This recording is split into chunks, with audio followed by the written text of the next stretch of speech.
ವೀಕ್ಷಕರೇ, ಸುದ್ದಿಯ ಸದ್ದಿನಲ್ಲಿ ನಾನು ಅರಫಾ ಮಂಚಿ. ದಿಲ್ಲಿ ಹೈಕೋರ್ಟ್ನ ಜಡ್ಜಿ ಯಶವಂತ್ ಶರ್ಮಾ ಅವರ ಮನೆಯಲ್ಲಿ ಕೋಟ್ಯಾಂತರ ರೂಪಾಯಿ ನೋಟಿನ ಬಂಡಲ್ಗಳು ಪತ್ತೆಯಾಗಿದ್ದು ದೇಶದಾದ್ಯಂತ ಬಹುದೊಡ್ಡ ಚರ್ಚೆಯಾಗಿ ಈಗಲೂ ಮುಂದುವರಿಯುತ್ತಾ ಇದೆ. ಕೋಟಿ ಕೋಟಿ ಹಣಗಳಿರುವ ಮೂಟೆಯೊಂದು ಒಬ್ಬ ಜಡ್ಜ್ ಅವರ ಮನೆಯಲ್ಲಿ ಎಲ್ಲಿಂದ ಬಂತು, ಹೇಗೆ ಬಂತು? ಕುತೂಹಲ ಇಷ್ಟು ದಪ್ಪ ಮತ್ತು ದಟ್ಟವಾಗಿರುವಾಗ ಜನರು ಇದನ್ನು ಚರ್ಚಿಸದಿರುತ್ತಾರಾ? ನೋಡಿ, ಯಾವುದೇ ದಾಖಲೆಗಳಿಲ್ಲದೆ ಹೈಕೋರ್ಟ್ ಜಡ್ಜ್ ಒಬ್ಬರು ತಮ್ಮ ವಸತಿಯಲ್ಲಿ ಸಂಗ್ರಹಿಸಿಟ್ಟುಕೊಂಡಿದ್ದಾರೆ. ನಮ್ಮ ದೇಶದ ನ್ಯಾಯ ವ್ಯವಸ್ಥೆಯಲ್ಲಿ ಜನರಿಗೆ ಅಪನಂಬಿಕೆ ಸೃಷ್ಟಿಯಾದರೆ ಅದಕ್ಕೆ ಅರ್ಥವಿದೆ. ಇದುವರೆಗೂ ಜನರು ಚರ್ಚಿಸುತ್ತಾ ಇದ್ದದ್ದು ಸರ್ಕಾರದ ತನಿಖಾ ಸಂಸ್ಥೆಗಳು ಪ್ರತಿಪಕ್ಷದವರನ್ನೇ ಟಾರ್ಗೆಟ್ ಮಾಡಿಕೊಂಡು, ಅಂದರೆ ITಗಳು ಬೆನ್ನಟ್ಟುತ್ತವೆ ಎಂದು ಚರ್ಚಿಸುತ್ತಿದ್ದರು. ಅಂದರೆ ಅವುಗಳು ಅಧಿಕಾರದಲ್ಲಿರುವವರ ಆಟಿಕೆಗಳು, ನಮ್ಮಲ್ಲಿ ನ್ಯಾಯವು ಈಗ ಹಣ ಕೊಟ್ಟವರ ಆಟಿಕೆಗಳು ಆಗಿವೆ ಎಂದು ಹೇಳತೊಡಗಿದ್ದಾರೆ. ಇಂತಹ ಚರ್ಚೆಗಳು ಎಲ್ಲ ದಿಕ್ಕುಗಳಿಗೂ ವ್ಯಾಪಿಸಿಕೊಳ್ಳುತ್ತಿದೆ. ನ್ಯಾಯವೇ ಅಕ್ರಮ ಅನ್ಯಾಯದ ಪಕ್ಷಪಾತಿಯಾದರೆ ನಮ್ಮದು ದೊಡ್ಡ ಪ್ರಜಾಪ್ರಭುತ್ವ ಅಂತ ಹಮ್ಮಿಟ್ಟುಕೊಳ್ಳುವುದು ನಿಜ ಪ್ರಜಾಪ್ರಭುತ್ವದ ಅಣಕವೇ ಆಗಿದೆ. ಯಾಕಂದರೆ ಅಲ್ಲಿ ಜನಗಳಲ್ಲ, ಹಣಕ್ಕೆ ಪ್ರಭುತ್ವ ಇದೆ. ನೋಡಿ, ನಮ್ಮ ಜಸ್ಟಿಸ್ ವರ್ಮರ ದುರದೃಷ್ಟವನ್ನು. ದಿಲ್ಲಿಯಲ್ಲಿರುವ ಅಧಿಕೃತ ವಸತಿಯಲ್ಲಿ ಬೆಂಕಿ ಕಾಣಿಸಿಕೊಳ್ಳಬೇಕಾಗಿತ್ತ? ಬೆಂಕಿ ಬಿದ್ದಾಗ ಮನೆಯಲ್ಲಿ ಜಡ್ಜ್ ಇರಬಾರದಾಗಿತ್ತ? ಬೆಂಕಿ ಆರಿಸಿದ ನಂತರ ನಾಶವಾದ ವಸ್ತುಗಳ ಲೆಕ್ಕ ತೆಗೆಯುವಾಗ ಅಧಿಕಾರಿಗಳಿಗೆ ನೋಟಿನ ಬಂಡಲ್ಗಳು ಸಿಗಬೇಕಾಗಿತ್ತ? ವಿಶದವಾದ ಪರಿಶೀಲನೆಯಲ್ಲಿ ಇದು ಅನಧಿಕೃತ ಹಣವಾಗಿದೆ ಎಂಬುದು ಪತ್ತೆಯಾಯಿತು. ಜಸ್ಟಿಸ್ ವರ್ಮರ ಮನೆಯಲ್ಲಿ ಅಪಾರ ಹಣ ಪತ್ತೆಯಾದ ಘಟನೆಯನ್ನು ಸುಪ್ರೀಂ ಕೋರ್ಟ್ನ ಚೀಫ್ ಜಸ್ಟಿಸ್ ಸಂಜೀವ್ ಖಂಡ್ರೆ ಕೋರ್ಟಿಗೆ ತಿಳಿಸಿದರು. ಕೇಂದ್ರ ಸರ್ಕಾರ ಹಣ ಸಿಕ್ಕಿದ್ದನ್ನು ಸುಪ್ರೀಂ ಕೋರ್ಟಿಗೆ ತಿಳಿಸಿತು. ಕೂಡಲೇ ಸುಪ್ರೀಂ ಕೋರ್ಟಿನ ಕೊಲಿಜಿಯಂ ಸಭೆ ಸೇರಿ ಜಸ್ಟಿಸ್ ವರ್ಮರನ್ನು ಅಲಹಾಬಾದಿನ ಹೈಕೋರ್ಟ್ಗೆ ವರ್ಗಾಯಿಸಿತು. ಭಾರತದಲ್ಲಿ ನ್ಯಾಯವ್ಯವಸ್ಥೆಯಲ್ಲಿ ತಪ್ಪಿಸ್ತರೆಂದು ಕಂಡುಬಂದರೆ ಅಂಥವರ ವಿರುದ್ಧ ಎಂತಹ ಕ್ರಮ ಕೈಗೊಳ್ಳಲಾಗುತ್ತದೆ ಎಂದು ಜಗತ್ತಿನ ಗಮನವನ್ನೇ ಇದು ಸೆಳೆದಿರುತ್ತೆ. ಇದೊಂಥರ ನಗೆ ಪಾಟಲ್ನಂತಾದರೂ ಆಗಬಹುದು. ತಪ್ಪಿತಸ್ಥನ ವಿರುದ್ಧ ತನಿಖೆ ಘೋಷಿಸಿ ಆತನನ್ನು ಮನೆಗೆ ಕಳುಹಿಸಿದ್ದರೂ ನಮ್ಮ ನ್ಯಾಯ ಪ್ರಕ್ರಿಯೆಯ ಮುಖ ಉಳಿಯುತ್ತಿತ್ತು. ಯಶವಂತ್ ವರ್ಮರು 2021 ಅಕ್ಟೋಬರ್ನಲ್ಲಿ ದಿಲ್ಲಿಯ ಹೈಕೋರ್ಟಿಗೆ ನೇಮಕವಾಗಿದ್ದರು. ಬಹುತೇಕ 3-4 ವರ್ಷಗಳ ಅವಧಿಯಲ್ಲಿ ಈ ವರ್ಮ ಲೆಕ್ಕವಿಲ್ಲದಷ್ಟು ಅಕ್ರಮಣವನ್ನು ತಮ್ಮ ಅಧಿಕೃತ ವಸತಿಯಲ್ಲಿ ಸಂಪಾದಿಸಿ ಬಚ್ಚಿಟ್ಟಿದ್ರು. ಅನಿರೀಕ್ಷಿತವಾಗಿ, ಆಕಸ್ಮಿಕವಾಗಿ ಅವರ ಮನೆಯಲ್ಲಿ ಒಕ್ಕರಿಸಿದ ಬೆಂಕಿ ಇವೆಲ್ಲವನ್ನು ಬಹಿರಂಗಕ್ಕೆ ತಂದಿದೆ. ಈ ಬೆಂಕಿಗೆ ನಮ್ಮ ಪ್ರಜಾಪ್ರಭುತ್ವ ಯಾವತ್ತೂ ಋಣಿಯಾಗಿರಬೇಕಾಗುತ್ತದೆ. ಯಾಕೆಂದರೆ ಅಕ್ರಮವೊಂದನ್ನು ಬಯಲಿಗೆಳೆಯಲು ಅದು ಸಹಕರಿಸಿದೆ.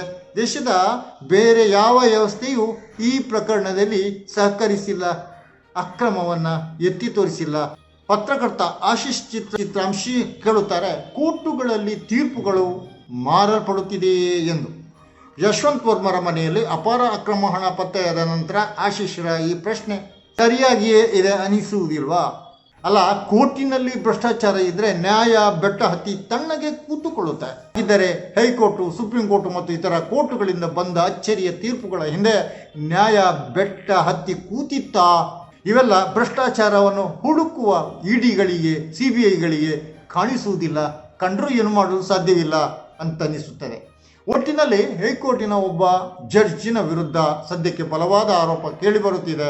ನೋಟುಗಳನ್ನು ಸ್ವೀಕರಿಸಿದ ಆರೋಪ ಅದು. ತನಿಖೆ ಮುಗಿಯುವವರೆಗೆ ಮನೆಗೆ ಕಳುಹಿಸಬೇಕಾಗಿದ್ದ ಜಸ್ಟಿಸ್ ವರ್ಮಾ ಅವರ ವಿರುದ್ಧ ಬೇರೆ ಆರ್ಥಿಕ ಭ್ರಷ್ಟಾಚಾರದ ಪ್ರಕರಣಗಳು ಕೂಡ ಇವೆ ಎಂದು ಇಂಡಿಯಾ ಟುಡೇ ವರದಿ ಮಾಡಿದೆ.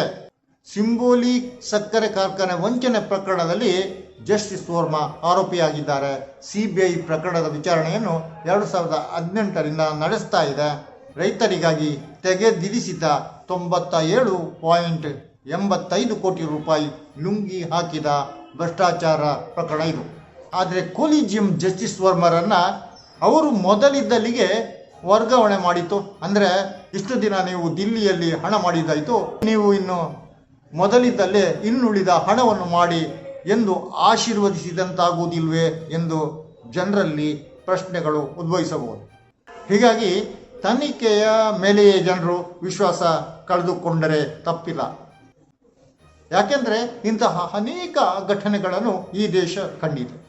ವಿಚಾರಣೆಯೇ ಇಲ್ಲದೆ ವಿಚಾರಣಾಧೀನ ಕೈದಿಗಳನ್ನು ಜೈಲಿನೊಳಗೆ ವರ್ಷಗಟ್ಟಲೆ ಕೊಳೆಯಿಸುತ್ತಿರುವುದನ್ನು ಕೂಡ ಜನರು ನೋಡಿದ್ದಾರೆ. ದಿಲ್ಲಿಯ ದಂಗೆ ಹೆಸರಿನಲ್ಲಿ ಈಗಲೂ ಎಷ್ಟೋ ಹುಡುಗರು, ಎಳೆಯ ಯುವಕರು ವಿಚಾರಣೆ ಇಲ್ಲದೆ ಜೈಲಿನೊಳಗೆ ಕೊಳೆಯುತ್ತಿಲ್ವಾ? ಇನ್ನು ರಾಜಕೀಯವಾಗಿ ಅವೆಷ್ಟೋ ಪ್ರಕರಣಗಳು ತೀರ್ಪು ಬರುವ ಕೊನೆಯ ಘಟ್ಟದಲ್ಲಿ ತೀರ್ಪು ಅನಿರೀಕ್ಷಿತ ಹೋಳಿಕೆಯನ್ನು ಕಂಡದ್ದನ್ನು ಈ ದೇಶ ಕಂಡಿದೆ. ಬಾಬರಿ ಮಸೀದಿ ಪ್ರಕರಣದಲ್ಲಿ ದೇವನ ಆದೇಶವಾಗಿತ್ತು, ಅದರಂತೆ ತೀರ್ಪು ಬರದೆ ಎಂದು ವೈ ಚಂದ್ರಚೂಡ್ರು ಮಹಾರಾಷ್ಟ್ರದಲ್ಲಿ ಕಾರ್ಯಕ್ರಮವೊಂದರಲ್ಲಿ ಹೇಳಿಲ್ವಾ?